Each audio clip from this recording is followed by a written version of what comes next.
Overall, the gold it's been very consistently poor. We need to figure out how to do close to 1,000 ounces.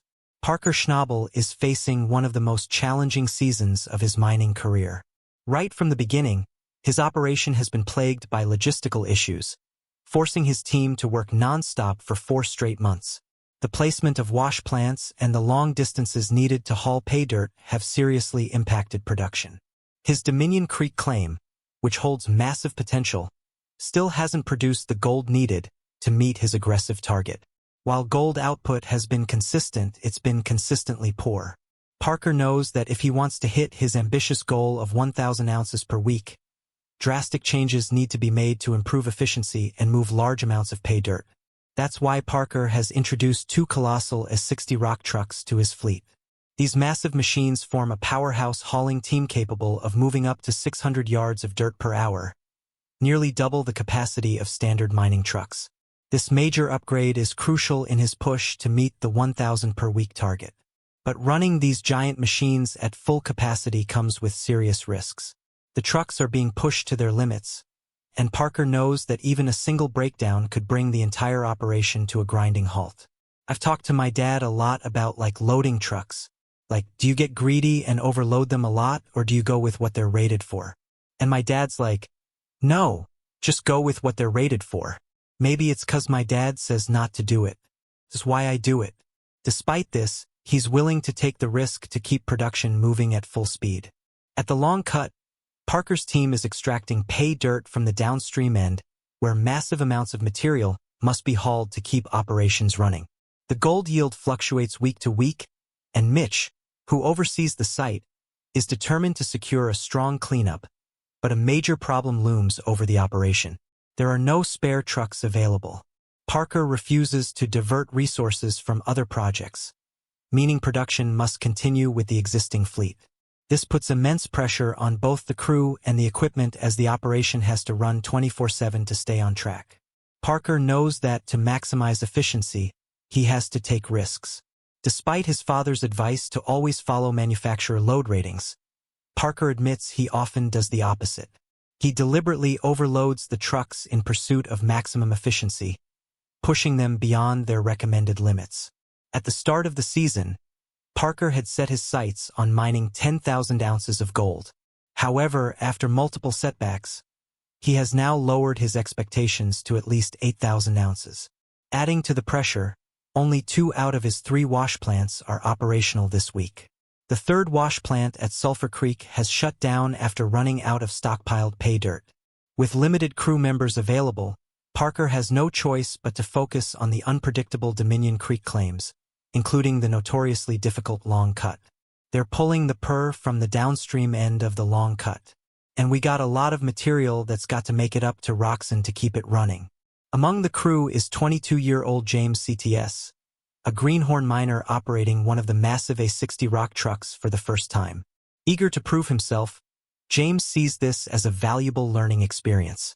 But just as he begins to settle into the haul, an alarm suddenly blares from the truck's control panel. Unsure of what's gone wrong, James quickly radios Mitch for help. Already dealing with a demanding workload, Mitch reacts with frustration, but instructs James to move the truck out of the way. As James tries to reposition the vehicle, multiple error codes flash across the dashboard, confirming a serious mechanical failure. Upon inspection, the crew quickly realizes the extent of the damage. The companion flange connecting the drive shaft to the rear wheels has snapped, causing critical failures in the truck's brake lines and hydraulic hoses. With 60 tons of pay dirt still loaded in the back, the truck is completely immobilized. Mitch and the crew waste no time in coming up with a plan. Before the truck can be towed for repairs, the pay dirt must be unloaded. Taylor, the lead mechanic, takes charge of replacing the damaged hydraulic hoses to regain control of the dump box. Only after the truck is emptied can they move it to the yard for further repairs. Taylor warns that when a drive line snaps, it often leads to extensive collateral damage.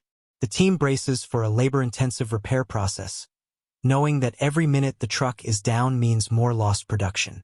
With one of the A60 rock trucks out of commission, Parker's operation slows to a crawl. Realizing they can't maintain production with only one functioning truck, he's forced to make a tough decision, temporarily shutting down one of the wash plants. This decision results in a massive setback. With the wash plant offline, the team loses the ability to process 300 tons of pay dirt per hour. Hey, we're gonna shut this thing down. We can't keep up with only one truck here, so let's just let her run out of dirt. We'll turn her off.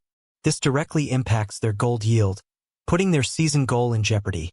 The urgency of the repair effort intensifies as the crew works rapidly to unload the remaining dirt from the broken truck, knowing that any misstep could lead to dangerous consequences. One team member warns that a mistake could cause a deadly collapse of material, making precision and caution more important than ever. Tensions rise as Mitch pushes for a quicker resolution. The stress of the situation starts to affect the crew, and at one point, a mechanic snaps at Mitch, telling him that if he wants the truck fixed faster, he should grab some tools and lend a hand himself. Taylor and his mechanical team work tirelessly to replace the truck's compromised systems. They begin by installing new brake lines and electrical wiring before carefully positioning a replacement driveshaft. Every step of the repair process requires absolute precision. Any misalignment could cause further mechanical failures and set them back even more. Once the driveshaft is lifted into place, the team carefully secures the bolts, making sure everything is aligned correctly. After double-checking their work, Taylor confirms that the truck is ready to return to service. Mitch, relieved by the progress, prepares to resume hauling operations. Within just 6 hours, the A60 rock truck is back in motion. The team wastes no time getting it on the road, hauling pay dirt to the plant once again. Despite the setback, Parker refuses to let mechanical failures derail his season. He knows that keeping these monster dirt haulers moving is crucial to success. A single broken truck has already shown how easily production can come to a complete standstill, making every piece of equipment vital to the mine's overall productivity. With the crisis averted, the wash plant is back in operation. Definitely not the way we thought the day was going to go, but we got the trucks back up and running. We're back solution. We're going to try to keep it that way. However, Parker and his crew remain on high alert, knowing that any future breakdowns could spell disaster. The season continues, and the fight for gold remains relentless. After a grueling week filled with costly equipment failures, Parker faces yet another blow, disappointing weigh-in numbers. The team had scoured the gold room in hopes of hitting triple digits, but the final result was underwhelming. Unfortunately, the numbers show a decline from the previous week, a trend Parker simply cannot afford to continue. With the season now at its halfway point, the total gold recovered stands at just over 4,175 ounces, far from the 8,000-ounce target. Parker acknowledges the milestone, but knows that 2 consecutive weeks of declining numbers are a serious cause for concern. He makes it clear that the team must ramp up production immediately if they have any chance of meeting their season goal. Parker's relentless pursuit of efficiency has always come with a cost. Overloading the A60 rock trucks has significantly increased hauling capacity, but it also puts extreme stress on the equipment. His father's warning about sticking to manufacturer load limits wasn't just a precaution. It was based on years of experience. The catastrophic breakdown of one of the trucks proves that pushing machinery beyond its limits can have severe consequences. While Parker's gamble paid off in the short term, the long-term risks remain. Every piece of equipment on site plays a critical role in keeping the operation running.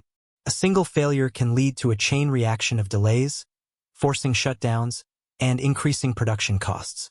The financial impact of these setbacks is enormous, not just in lost gold production, but also in repair costs, labor hours, and fuel consumption. The bigger question now is whether Parker will change his approach. Will he continue to push his machines beyond their limits in pursuit of higher output? Or will he adopt a more cautious strategy to ensure long-term stability? With the season's success hanging in the balance, every decision he makes could determine whether he reaches his 8,000-ounce goal or falls short. Before heading off to continue overseeing operations, Parker bags the gold and emphasizes the urgency of improving results. The crew understands the reality of the situation. There's still a long road ahead and time is running out. Every ounce mined in the coming weeks will be critical to achieving their season goal. With mounting pressure and little room for error, Parker and his team must give everything they have to turn things around. The fight for gold is far from